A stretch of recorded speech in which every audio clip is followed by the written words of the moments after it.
Good morning guys. Papasok na naman tayong mga nilindol. Update sa aming dorm. Wala namang mga naglaglagan. Buo pa din. Quick update tayo sa kalsada. Tignan natin kung may mga sira ba. Mukhang wala naman dito sa malapit.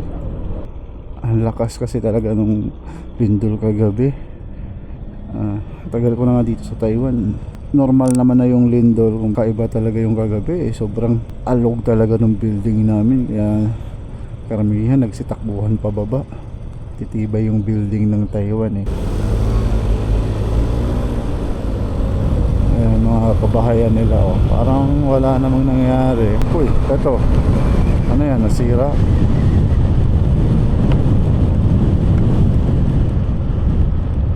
Akala ko quick response, ano pala, road maintenance.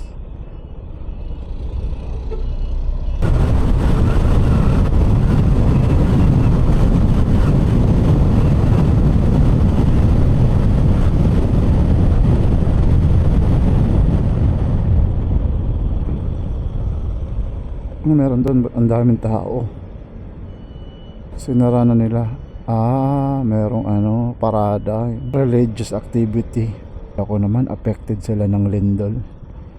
Mabuti na lang, walang masamang mga nangyari.